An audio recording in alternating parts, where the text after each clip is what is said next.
Hello, and welcome to Picture Cars. I'm excited for this one. Last week, Audi officially revealed the production model for the Audi e-tron GT concept. The reveal was nothing short of stunning, bringing in key players like Mark Lichty, Stella McCartney, and Simona Falcinelli from the development of the design and then marketing the car with the celebrity appearances of Tom Hardy and Janelle Monáe. With the pandemic, each reveal has tried to separate itself from others. Ford teamed up with Disney to produce more visually focused documentary pieces, while Ram and Jeep used an empty studio area.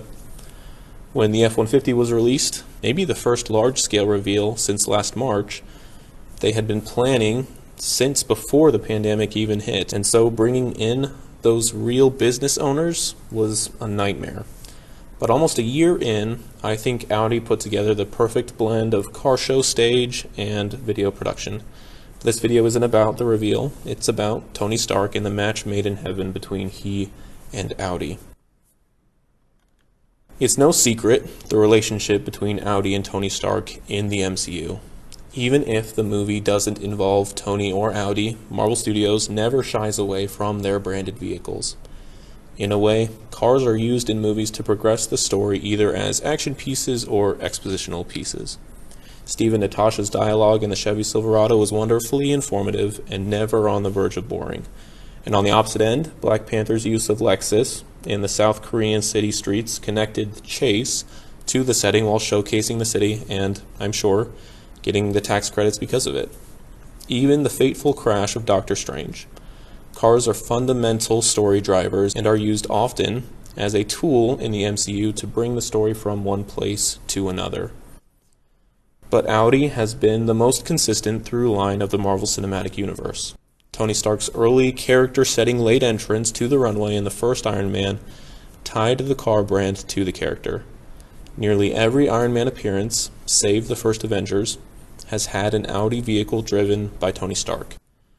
More recently, Audi and Marvel have been using Spider-Man as their spokesperson, and it's an odd choice, but I want more Audi and Marvel, so I'm happy to see it continue. Especially with Tony's ultimate sacrifice leaving that position vacant. The best part about the time jump after Thanos' snap is that everything Audi has presented to us, the audience, since the blip, has been smartly electric. The e-tron SUV was used in both Endgame and Homecoming and marketed heavily by Brie Larson. And then we have this beautiful e-tron GT concept which was used for Tony Stark's return to the Avengers compound once again in Endgame. When that scene was released, and after we were all able to process the shock of that ending, there were some words to say about the GT in that scene. Not totally unfavorable, but let's unpack it. The worst words said about the e-tron GT was about its sound.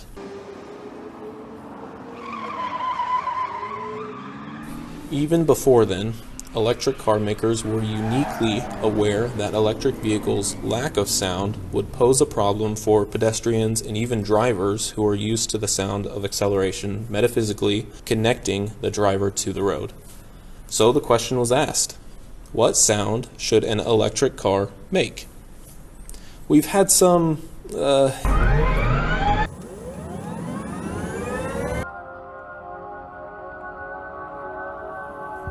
unique entries to answer that question, but the Audi e-tron GT was still a concept at the time Endgame was being mixed, meaning sound was being added to the visuals.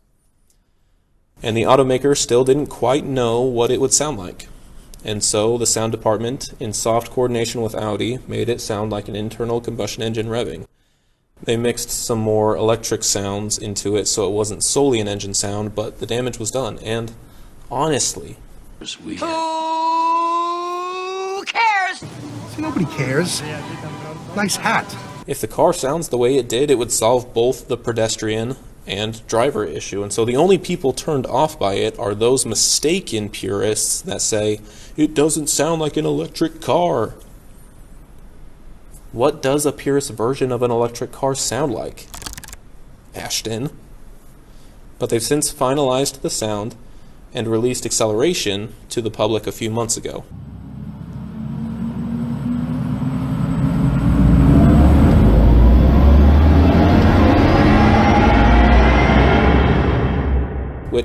still has the sound of a combustion engine mixed with the internal friction of a motor.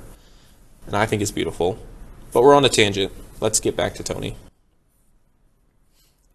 And a question I want to ask is, how does this car compare to other Audi models in Tony's garage? 2016 was the last time we saw Tony using his preferred model of an Audi R8. Taking specs from that year's V10 Plus model, he had about 610 horsepower and 413 pound-feet of torque at his disposal.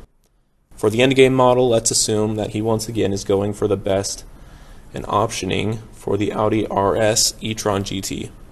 This model's claimed specs are 637 horsepower at peak performance and 612 pound-feet of torque with a 0.2 second approximate faster 0 to 60 mile per hour acceleration time at 3.1 seconds.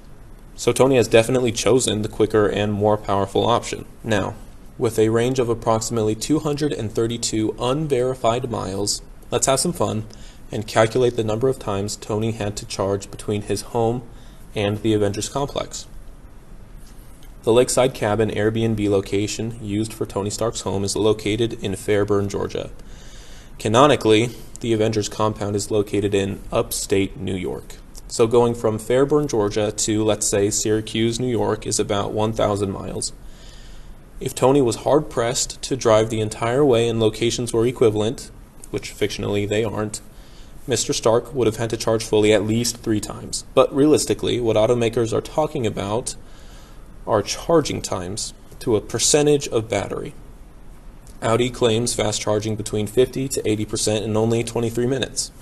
So if we do that calculation, going from a full battery at Tony's cabin to 5% and back up to 80%, that's full battery for 220 miles before he has to charge again up to a range of 185 miles.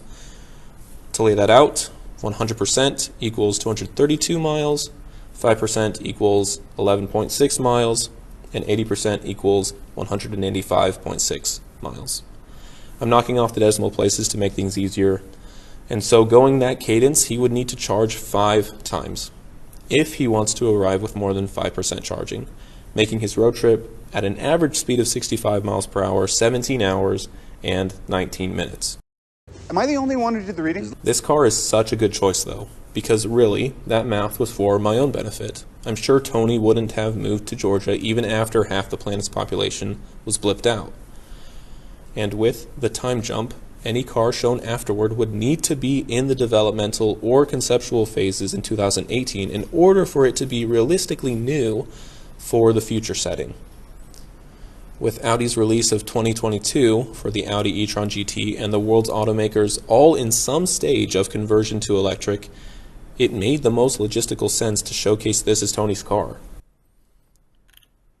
There are some fun comparisons and math we could do for this vehicle. There are issues that people could take with electric vehicles. But honestly, why would Tony go for a more underpowered car when this option looks to be more powerful than any he's driven so far, save only the Bugatti Veyron of Iron Man 3. The time jump to 2023 gives this car the perfect backdrop, and I'm truly excited to see how its sales numbers stack up against the platform-sharing Taycan in its first quarter, which have absolutely crushed expectations. With these big moves, the Volkswagen Group is trying hard to turn the page of its Dieselgate and open a strong chapter of electrifying Europe and America. And it truly is an exciting time to be alive. Thanks for watching. These videos have given me something to look forward to every month, and I'm grateful for you, my viewers. Leave a comment of another car you'd like me to analyze and maybe over-analyze. Hit the like button and make sure to subscribe because there's more content coming your way. If you feel so inclined, check out the description and check out my Patreon. Thanks again, and I'll see you guys in the next one. I just want peace.